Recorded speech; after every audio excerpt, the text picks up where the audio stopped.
नमस्कार, मैं हूं सत्यपाल और आप देख रहे हैं CWB हिंदी न्यूज। शक संवत 1947 विक्रम संवत 2082 आज कार्तिक मास के शुक्ल पक्ष की त्रयोदशी तिथि और दिन सोमवार है। तदनुसार अंग्रेजी तारीख 3 नवंबर सन 2025। सबसे पहले आज की सुर्खियां। भारत ने रचा इतिहास, जीत लिया women's one day world cup, South Africa को 52 रनों से हराकर चैंपियन बने। हरियाणा सरकार ने किसानों के लिए शुरू की एक और नई सुविधा, धान बेचने में अब नहीं आएगी परेशानी। हरियाणा के युवाओं के लिए खुशखबरी, 30 नवंबर तक करें बेरोजगारी भत्ता के लिए आवेदन, ये रहेंगे नियम और शर्तें। गुरुग्राम में 27वें खेल उत्सव का शुभारंभ हुआ। सीएम नायब सिंह सैनी बोले, मेहनत और माटी हरियाणा की पहचान। स्पोर्ट्स ग्रेडेशन सर्टिफिकेट विवाद सुलझा। 27वें हरियाणा स्टेट गेम्स के सभी खिलाड़ियों को बड़ी राहत। सरकारी नौकरी अपडेट, बीएसएफ में 391 पदों पर भर्ती के लिए आवेदन की आखिरी तारीख नजदीक, 4 नवंबर तक करें अप्लाई। हिसार में अभय सिंह चौटाला बोले, नायब सिंह सैनी डमी सीएम, हरियाणा में भ्रष्टाचार चरम पर तो किसानों की अनदेखी और कर्मचारी परेशान। टिकट बुकिंग सिस्टम में बदलाव से बुजुर्गों और महिलाओं को मिलेगा फायदा, जानिए रेलवे से जुड़े नए नियम। एसबीआई और एचडीएफसी को पीछे छोड़कर ये बैंक दे रहा है एफडी पर शानदार ब्याज दरें। हरियाणा में 2100 रुपये पाने के लिए लाडो बने 1000 से अधिक पुरुष, ऐसे पकड़ी गई इनकी चालाकी। पूर्व मंत्री संपत सिंह ने कांग्रेस से दिया इस्तीफा, कहा पार्टी अब परिवार तक सीमित, गुटबाजी ने किया खोखला। हरियाणा में छोटे मोटे अपराधों के लिए अब नहीं जाना पड़ेगा जेल, केवल जुर्माने का रहेगा प्रावधान। और भारत ने तीसरा T20 जीता, ऑस्ट्रेलिया 5 विकेट से हारा, सीरीज 1-1 से बराबर हुई। और अब खबरें विस्तार से। हरियाणा में बढ़ते प्रदूषण के साथ मौसम भी बदल रहा है। सुबह और शाम ठंडी हवाएं और धुंध के साथ सर्दी ने दस्तक दे दी है, लेकिन कुछ जिलों का तापमान लगातार गिर रहा है, जिसके कारण वहां ठंड बढ़ गई है। दूसरी ओर कई जिलों जैसे जींद, करनाल, पानीपत में प्रदूषण का स्तर भी बढ़ गया है। जींद का AQI 418 दर्ज किया गया, जो सबसे खतरनाक श्रेणी में है। मौसम विभाग के अनुसार पश्चिमी विक्षोभ के कारण दिन के तापमान में बढ़ोतरी के साथ रात के तापमान में गिरावट देखने को मिलेगी। इस दौरान फिर से उत्तर और उत्तर पश्चिमी हवाएं हल्की से मध्यम गति से चलने की संभावना जताई गई है। तापमान में हल्की गिरावट आने की संभावना है। 4 और 5 नवंबर के बीच फिर मौसम में परिवर्तन देखने को मिलेगा। इसके बाद किसी बड़े मौसम तंत्र के सक्रिय होने की संभावना नहीं है, जिससे पूरे माह दिन का मौसम सामान्य रहेगा, जबकि रातें ठंडी होती चली जाएंगी। हरियाणा दिवस यानी 1 नवंबर से सूबे में बदलाव की नई बहार नजर आई है। इस तारीख से प्रदेश में कुछ बड़े बदलाव देखने को मिल रहे हैं, जिनका सीधा लाभ महिलाओं से लेकर बुजुर्गों तक को मिलेगा। हरियाणा सरकार ने बुजुर्गों को पेंशन में बढ़ोतरी का तोहफा दिया है। बता दें कि सामाजिक सुरक्षा पेंशन योजना के तहत प्रदेश में बुजुर्गों, दिव्यांग, बेसहारा, कैंसर पीड़ितों, विधवा महिलाओं समेत कई अन्य श्रेणी के लाखों लोगों को पेंशन राशि का लाभ मिलता है। अब तक ये राशि 3000 रुपए प्रति महीना थी, लेकिन सरकार ने अब इस राशि में 200 रुपए की बढ़ोतरी कर दी है। 1 नवंबर से बुजुर्गों सहित इन लोगों को अब 3200 रुपए प्रति महीना पेंशन राशि मिलेगी। वहीं हरियाणा सरकार ने विधानसभा चुनाव के दौरान महिलाओं को लाडो लक्ष्मी योजना के तहत हर महीने 2100 रुपए देने का वादा किया था, जिसे 1 नवंबर के खास मौके पर पूरा कर दिया गया है। पंचकुला में आयोजित राज्य स्तरीय कार्यक्रम में सीएम नायब सिंह सैनी ने बटन दबाकर लाखों महिलाओं के बैंक खातों में इस योजना की पहली किस्त के 2100 रुपए जारी कर दिए हैं। वहीं हरियाणा में अब जमीन की रजिस्ट्री ऑनलाइन होगी, जिससे मालिकाना हक भी खुद ही बदल जाएगा। सीएम नायब सिंह सैनी ने हरियाणा दिवस के मौके पर पेपरलेस रजिस्ट्री सिस्टम शुरू कर दिया है। हरियाणा ऐसा करने वाला पहला राज्य बन गया है। अब घर बैठे ही लोग ज्यादातर काम कर सकेंगे। अब केवल एक बार फोटो खिंचवाने के लिए संबंधित तहसील में जाना आवश्यक होगा। वहीं प्रदेश सरकार एक नया बिल लेकर आ रही है और विधानसभा के शीतकालीन सत्र में इसे पारित किया जाएगा। इसके तहत 0 से 20 किलोलीटर पानी तक पुरानी दरें ही लागू रहेंगी, लेकिन 20 से 40 किलोलीटर पानी खर्च करने पर अब नई दरें लागू होंगी। इस बिल का मुख्य उद्देश्य पानी की बचत और समान वितरण करना होगा। हरियाणा सरकार ने किसानों की सुविधा का ख्याल रखते हुए एक और महत्वपूर्ण निर्णय लिया है। बता दें कि प्रदेश सरकार द्वारा ई खरीद मोबाइल एप्लीकेशन के माध्यम से किसानों के लिए QR कोड आधारित गेट पास सुविधा की शुरुआत की गई है। सरकार के इस कदम से धान खरीद प्रक्रिया में कड़ी निगरानी और खामियों पर अंकुश लगाने में मदद मिल सकेगी। सरकार के एक प्रवक्ता ने बताया कि ये कदम कई अनाज मंडियों में कटाई में देरी और कम पैदावार के बावजूद फर्जी गेट पास, प्रॉक्सी खरीद और असामान्य धान आवक की खबरों के मद्देनजर उठाया गया है। इस फैसले से काफी हद तक गड़बड़ झाला रोकने में सफलता मिल पाएगी। उन्होंने बताया कि किसान अब किसी भी जगह से डिजिटल रूप से अपना गेट पास बनवा सकेंगे। हालांकि QR कोड और गेट पास नंबर तभी दिखाई देगी जब किसान उस मंडी में एंट्री करेगा जिसके लिए उसे पास जारी किया गया है। सरकारी अधिकारी ने बताया कि मंडी में गेट कीपर किसान द्वारा बनाए गए गेट पास को QR कोड स्कैन करके ही मान्य करेगा। इस फैसले से जहां किसानों को राहत पहुंचेगी, तो वहीं दूसरी ओर धान खरीद में फर्जीवाड़े फर्जीवाड़े पर अंकुश लगाने में भी मदद मिल पाएगी। हरियाणा में स्पोर्ट्स ग्रेडेशन सर्टिफिकेट को लेकर छिड़ा विवाद अब सुलझा लिया गया है। इस मामले में मुख्यमंत्री नायब सिंह सैनी के हस्तक्षेप के बाद अब खेल राज्य मंत्री गौरव गौतम की तरफ से साफ किया गया है कि 27वीं हरियाणा स्टेट गेम्स 2025 में भाग लेने वाले सभी खिलाड़ियों को सर्टिफिकेट प्रदान किए जाएंगे। इस निर्णय से हजारों खिलाड़ियों को बड़ी राहत मिली है, जो लंबे वक्त से ये मांग कर रहे थे कि राज्य स्तरीय खेलों में भाग लेने का उन्हें वैधानिक और रोजगार में वैलिड सर्टिफिकेट मिलना चाहिए। कुछ दिन पहले पूर्व खेल विभाग के प्रधान सचिव नवदीप सिंह विर्क ने हरियाणा ओलंपिक एसोसिएशन को लेटर लिखकर कहा था कि स्टेट गेम्स में भाग लेने वाले खिलाड़ियों को स्पोर्ट्स ग्रेडेशन सर्टिफिकेट जारी नहीं किया जाएगा, क्योंकि यह आयोजन तकनीकी रूप से विभागीय पॉलिसी की सीमा के अंदर शामिल नहीं है। ये फैसला खिलाड़ियों और खेल संघों के बीच गहरी नाराजगी की वजह भी बना था, लेकिन अब मामला सुलझा लिया गया है।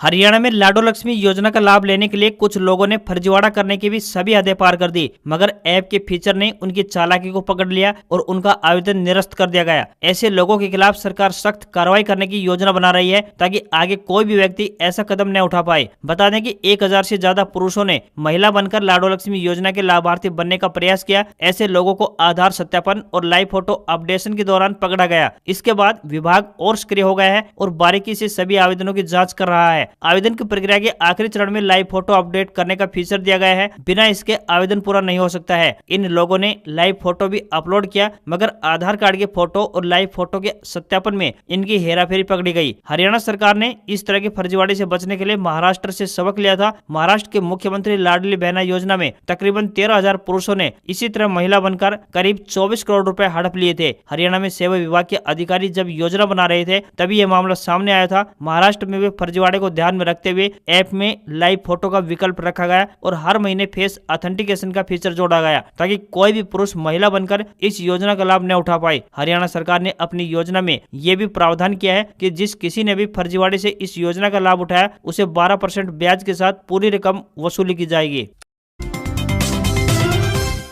हरियाणा के राज्यपाल असीम कुमार घोष ने एक नए अध्यादेश को मंजूरी प्रदान की है, जिसके बाद प्रदेश में 164 प्रावधानों को अपराध मुक्त कर दिया गया है। यानी छोटे छोटे केस में आपराधिक मुकदमा या फिर प्रशासनिक दंड देने की बजाय आरोपी के खिलाफ केवल प्रशासनिक कार्रवाई अमल में लाकर छोड़ दिया जाएगा। आसान भाषा में कहें तो अब 17 विभागों से जुड़े छोटे मोटे अपराधों के लिए व्यक्ति को कोर्ट के चक्कर अब नहीं लगाने पड़ेंगे। पहली बार गलती करने वालों को जेल या फिर भारी दंड देने की बजाय केवल चेतावनी या फिर सलाह दी जाएगी। यदि व्यक्ति गलती रिपीट करता है तो फिर चालान काट दिया जाएगा। उदाहरण स्वरूप, यदि कोई धोबी सार्वजनिक जगह पर कपड़े धोता है या ऐसी जगह पर कोई व्यक्ति पशु बांध देता है, तो उस पर केस दर्ज करने की बजाय केवल 500 रुपए जुर्माना लगेगा। वहीं कोर्ट में झूठा बयान देने पर 50,000 रुपए तक जुर्माना लगाने का प्रावधान रखा गया है। सफाई कर्मचारी बिना सूचना के गैर हाजिर रहता है तो विभागीय कार्रवाई की बजाय 1,000 रुपए जुर्माना लगेगा। यदि कोई जानबूझकर जमीन के किसी भी सर्वे या चिन्ह को क्षति पहुंचाता है तो उसे चकबंदी अधिकारी द्वारा 10,000 रुपए का जुर्माना लगाया जा सकता है। वहीं खेत मालिक द्वारा काश्तकार पानी रोकने पर 20,000 रुपए जुर्माने का प्रावधान रखा गया है। इस कानून से लोगों की सुविधाओं में इजाफा होगा और साथ ही अदालतों से केसों का दबाव भी कम होगा।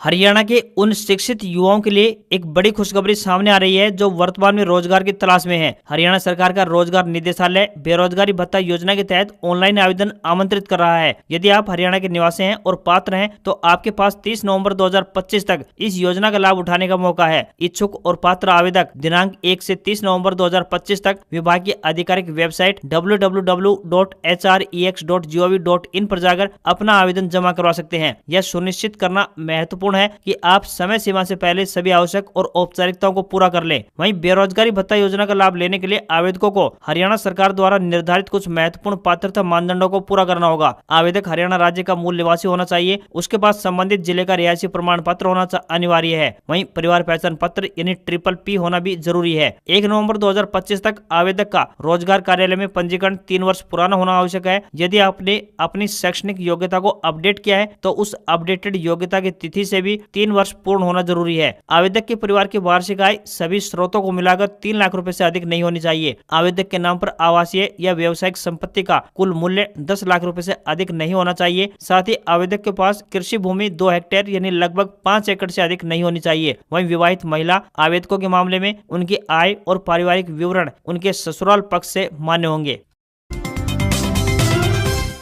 हरियाणा के वरिष्ठ नेता और पूर्व मंत्री संपत सिंह ने भारतीय राष्ट्रीय कांग्रेस से इस्तीफा दे दिया है। उन्होंने अपना त्यागपत्र पार्टी अध्यक्ष मल्लिकार्जुन खड़गे को भेजते हुए कहा कि कांग्रेस अब जनता की नहीं बल्कि एक व्यक्ति और परिवार की पार्टी बन चुकी है। 6 बार के विधायक, 2 बार मंत्री और 1 बार नेता प्रतिपक्ष रहे संपत सिंह ने अपने इस्तीफे में लिखा कि साल 2009 में कांग्रेस ज्वाइन करने के बाद से उन्हें लगातार नजरअंदाज किया गया और संगठन में किसी प्रकार की जिम्मेदारी नहीं दी गई। उन्होंने कहा कि पार्टी में गुटबाजी और परिवारवाद ने जड़ों को खोखला कर दिया है। संपत सिंह ने लिखा कि कांग्रेस में आज निष्ठा का इनाम दास्ता है और मतभेद की सजा निष्कासन। साल 2009 से लगातार हार के बावजूद किसी से जवाबदेही नहीं ली गई। जो नेता पार्टी को डुबो रहे हैं वही शीर्ष पर बने हुए हैं। उन्होंने अपने पत्र में कई वरिष्ठ नेताओं में भजनलाल, राव इंद्रजीत सिंह, चौधरी बीरेंद्र सिंह, धर्मवीर सिंह, कुलदीप बिश्नोई, अशोक तंवर, अवतार भड़ाना के नाम गिनाते हुए कहा कि अपमान और उपेक्षा की वही परंपरा आज भी जारी है। संपत सिंह ने कहा कि साल 2024 के विधानसभा चुनाव कांग्रेस के लिए अध्ययन का विषय होना चाहिए था, क्योंकि मीडिया सर्वेक्षणों में जीत की भविष्यवाणी के बावजूद पार्टी बुरी तरह हारी। उन्होंने आरोप लगाया कि टिकट चोरी और वोट चोरी के जिम्मेदार लोगों पर कोई कार्रवाई नहीं की गई। उन्होंने अपने पत्र में लिखा कि हरियाणा की जनता अब राज्य और राष्ट्रीय नेतृत्व दोनों से निराश है। पार्टी का संगठन जर्जर हो चुका है। साल 2005 में भजनलाल जी के नेतृत्व में कांग्रेस ने 67 सीटें जीती थी, लेकिन तब से पराजय का सिलसिला थमा नहीं है। अपने इस्तीफे के अंत में संपत सिंह ने लिखा कि मैं गर्वित हरियाणवी हूं और अपने प्रदेश की जनता को निराश नहीं कर सकता। हरियाणा के प्रति मेरी प्रतिबद्धता अटूट है, परंतु वर्तमान कांग्रेस नेतृत्व में मेरा विश्वास समाप्त हो चुका है। इसलिए मैं कांग्रेस से अपना त्यागपत्र देने के लिए विवश हूं। अब आप घर बैठे ही आधार कार्ड अपडेट कर सकते हैं। अपना नाम, पता, जन्म तिथि या फिर मोबाइल नंबर जैसी जानकारी घर बैठे ही ऑनलाइन माध्यम से बदल सकेंगे। इसके लिए अब आधार सेवा केंद्रों पर लंबी लाइन में लगने की आवश्यकता नहीं पड़ेगी। सिर्फ बायोमेट्रिक बदलाव जैसे कि फिंगरप्रिंट, आइरिस या फिर फोटो अपडेट करने के लिए आधार सेवा केंद्र पर जाना पड़ेगा। ये सुविधा तत्काल प्रभाव से लागू हो गई है। UIDAI ने घोषणा की है कि 14 जून 2026 तक ऑनलाइन आधार अपडेट करना अब पूरी तरह से मुफ्त यानी फ्री रहेगा। कार्ड धारकों द्वारा दी गई जानकारी जैसे कि नाम, पता का सत्यापन अब पैन कार्ड, पासपोर्ट या फिर ड्राइविंग लाइसेंस या राशन कार्ड से अपने आप हो जाएगा। अपडेट करने के लिए आपको बता दें कि माई आधार पोर्टल पर जाएं, अपना आधार नंबर लॉगिन करें, आपके रजिस्टर्ड मोबाइल नंबर पर OTP आएगा। इसके बाद अपडेट आधार का विकल्प चुनें और वह श्रेणी चुनें जो अपडेट करना चाहते हैं। अब संबंधित दस्तावेज अपलोड करें, रिक्वेस्ट सबमिट करें। वेरिफिकेशन के बाद आपके आधार प्रोफाइल में अपडेट अपने आप दिखने लगेगा। भारतीय रेलवे यात्रियों के लिए टिकट बुकिंग से जुड़े नियमों में बदलाव की जानकारी सामने आई है। रेलवे ने इस प्रक्रिया को आसान और पारदर्शी बनाने की दिशा में कई बड़े कदम उठाए हैं। इसी कड़ी में रेलवे वन नाम से एक मोबाइल एप्लीकेशन लॉन्च की गई है, जो यात्रियों के लिए एक वन स्टॉप सॉल्यूशन के रूप में कार्य करता है, जिसके माध्यम से आरक्षित के साथ साथ अनारक्षित टिकट भी बुक किए जा सकते हैं। इसके अलावा ऐप पर ट्रेन की लाइव स्थिति, प्लेटफॉर्म जानकारी और अन्य सेवाएं भी उपलब्ध करवाई गई है। लोअर बर्थ प्रेफरेंस चुनने के बावजूद यात्रियों को साइड अपर, मिडिल या फिर अपर बर्थ मिलने की शिकायत के समाधान हेतु रेलवे द्वारा नई व्यवस्था लागू की गई है। रेलवे की कंप्यूटरीकृत आरक्षण प्रणाली में वरिष्ठ नागरिकों, 45 साल से ज्यादा उम्र की महिलाओं तथा गर्भवती महिलाओं को लोअर बर्थ आवंटित करने की विशेष व्यवस्था की गई है। हालांकि यह सुविधा सीट की उपलब्धता पर निर्भर करेगी। इसके अलावा यात्रियों के पास अब एक विशेष विकल्प होगा, यानी book only if lower berth is available, यानी यदि लोअर बर्थ उपलब्ध नहीं है तो टिकट बुक ही नहीं होगा। इससे यात्रियों को अपनी पसंद के अनुसार सीट मिलने में सुविधा होगी। यदि बुकिंग के समय लोअर बर्थ उपलब्ध नहीं रही और पात्र यात्री को अपर या फिर मिडिल बर्थ मिली है, तो अब टीटी को अधिकार दिया गया है कि वह यात्रा के दौरान खाली पड़ी लोअर बर्थ को ऐसे यात्रियों को आवंटित कर सकेंगे। इसके अलावा रेलवे ने आरक्षित कोचों में सोने और बैठने के नए नियम भी जारी किए हैं। सोने के लिए रात 10 बजे से लेकर सुबह 6 बजे तक का समय तय किया गया है। इस दौरान यात्री अपनी निर्धारित बर्थ सीट पर सो सकेंगे, जबकि दिन में बर्थ पर बैठने की व्यवस्था रहेगी। अगर आप भी हाल फिलहाल में किसी बड़े बैंक में FD करवाने की प्लानिंग कर रहे हैं, तो आज की खबर आपके लिए काम की हो सकती है। अधिकतर लोगों को शेयर बाजार की बजाय FD में पैसा निवेश करना काफी पसंद होता है, क्योंकि इसमें ना के बराबर जोखिम होता है। आज की खबर में हम आपको कुछ ऐसे बड़े बैंकों के बारे में जानकारी दे रहे हैं जो अपने ग्राहकों को FD करवाने पर काफी शानदार ब्याज ऑफर कर रहे हैं। इस लिस्ट में पहला नंबर देश के सबसे बड़े प्राइवेट बैंक यानी HDFC का आता है। अगर आप इस बैंक में FD करवाते हैं तो सामान्य ग्राहकों को 6.25% से और वरिष्ठ नागरिकों को 6 6.75% के हिसाब से रेट ऑफ इंटरेस्ट का लाभ मिलने वाला है। इसी प्रकार आईसीआईसीआई बैंक और एसबीआई बैंक भी अपने ग्राहकों को एफडी करवाने पर शानदार ब्याज ऑफर कर रहे हैं। अगर सामान्य ग्राहक इस बैंक में एफडी करवाते हैं तो उन्हें समान रूप से यानी 6.25% और वरिष्ठ नागरिकों को 6.75% के हिसाब से ब्याज का लाभ मिलने वाला है। इन सभी बैंकों के अलावा यूनियन बैंक अपने ग्राहकों को सबसे ज्यादा रेट ऑफ इंटरेस्ट ऑफर कर रहा है। अगर आप इस बैंक में एफडी करवाते हैं तो सामान्य ग्राहकों को 6.4% के हिसाब से रेट ऑफ इंटरेस्ट का लाभ मिलने वाला है। वहीं वरिष्ठ नागरिकों की बात की जाए तो उन्हें 6.9% के हिसाब से ब्याज का लाभ मिलने वाला है।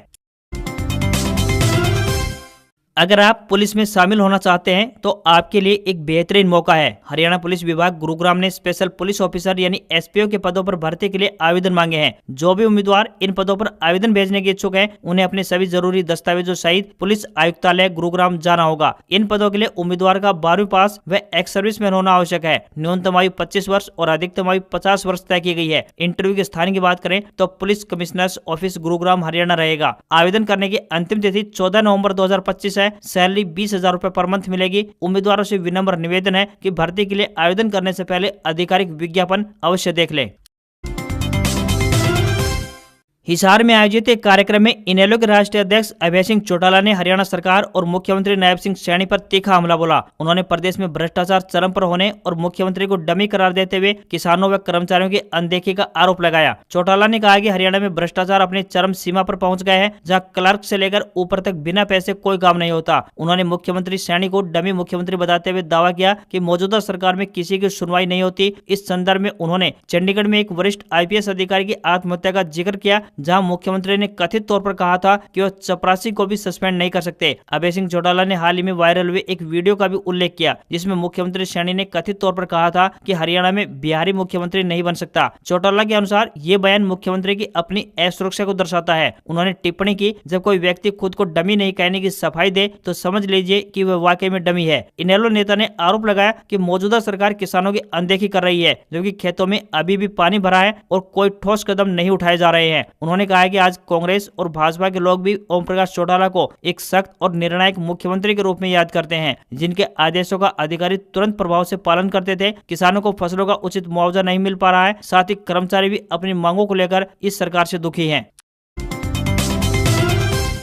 भारत की लड़कियों ने आखिरकार 47 साल के लंबे इंतजार के बाद इतिहास रच ही दिया। इंडिया वीमेंस ने रविवार को फाइनल में साउथ अफ्रीका को 52 रन से हराकर पहली बार वनडे वर्ल्ड कप का खिताब जीत लिया। 87 रन बनाने के बाद 2 अहम विकेट लेने वाली 21 साल की Shefali Verma player of the final रही। डीवाई पाटिल स्टेडियम में साउथ अफ्रीका ने बॉलिंग चुनी। भारत ने 7 विकेट खोकर 298 रन बनाए। शेफाली ने 87, दीप्ति शर्मा ने 58, स्मृति मंधाना ने 45 और ऋचा घोष ने 34 रन की शानदार पारी खेली। बड़े टारगेट के सामने साउथ अफ्रीकी टीम 246 रन बनाकर ऑल आउट हो गई। साउथ अफ्रीकी कप्तान लोरा वोलवार्ट ने लगातार दूसरा शतक लगाया, लेकिन टीम को जीत दिलाने से पहले ही आउट हो गई। भारत से part time off spinner Shefali Verma ने 2 विकेट लेकर मैच पलट दिया। वहीं दीप्ति शर्मा ने 5 विकेट लेकर टीम को जीत दिला दी। Deepti player of the tournament चुनी गई। लगातार तीसरा आईसीसी फाइनल हारने के बाद साउथ अफ्रीकी वीमेन्स टीम के प्लेयर्स निराश दिखाई दी। इंडिया वीमेन्स सीनियर टीम की ये किसी भी फॉर्मेट में पहली आईसीसी ट्रॉफी रही है। बता दें कि ओपनर शेफाली वर्मा को खराब फॉर्म के कारण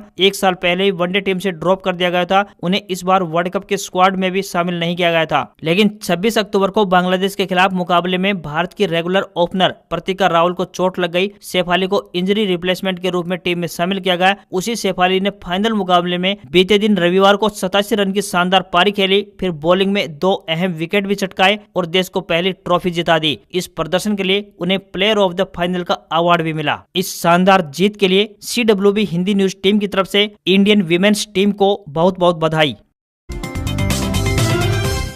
3 नवंबर यानी आज से शुरू होने वाले हफ्ते में शेयर बाजार में तेजी का अनुमान लगाया गया है। दूसरी तिमाही के नतीजे, ग्लोबल मार्केट संकेत, विदेशी निवेशकों की खरीद बिक्री से लेकर टेक्निकल फैक्टर्स बाजार की चाल तय करेंगे। बीते हफ्ते मार्केट्स ने 4 हफ्तों की शानदार बढ़त की स्ट्रिक तोड़ दी। प्रॉफिट बुकिंग और मिक्स्ड ग्लोबल सिग्नल्स के बीच हल्की गिरावट के साथ बाजार बंद हुए। अभी निफ्टी 25,722 के स्तर पर है। अगर उसे ऑल टाइम हाई बनाना है तो 500 अंकों से ज्यादा चढ़ना होगा, जो थोड़ा मुश्किल दिखाई दे रहा है। इस हफ्ते बाजार भी 4 दिन ही खुलेगा, यानी यानी 5 नवंबर को गुरु नानक जयंती के चलते बाजार बंद रहेगा। हफ्ते भर में मार्केट मॉडरेट पॉजिटिव रह सकता है। हफ्ते के अंत तक इसके 25,900 या 26,000 तक जाने की संभावना है। ये level technical analysis, option chain के OI डेटा और DII की खरीदारी पर आधारित है। बाजार में कभी भी उतार चढ़ाव तेज हो सकता है, इसलिए कोई भी ट्रेड लेने के बाद रिस्क मैनेजमेंट और स्टॉप लॉस का इस्तेमाल जरूर करें। आज खबरों में इतना ही। देखते रहिए आपका अपना हरियाणा का सबसे बेहतरीन news channel CWB Hindi news. नमस्कार। इसी आशा के साथ आपका दिन शुभ रहे।